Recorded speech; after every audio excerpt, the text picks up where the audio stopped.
Zase nevím, no. Vím, že Jana Pytlíková, ty to máš dokonce, ne, Pytlíková. A s někým i, to je zajímavý. To je zajímavý, člověče. Ty popíráš maturitu z českého jazyka, člověče. Tak Jana Pytlíková a ta si přivede dalšího maturanta, který se jmenuje Pavel Černý!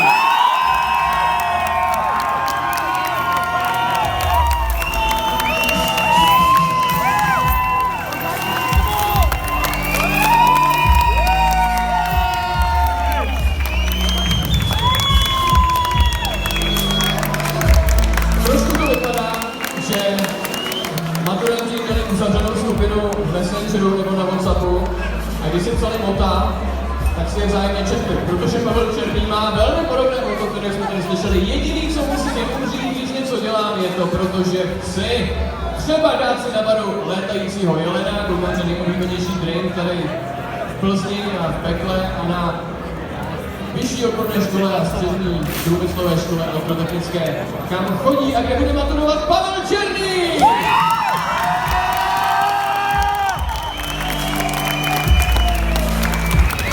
Pavel Černý, já se jmenuji Švárský, to český, ale to je taky trochu černý. A pozor, přichází další matura.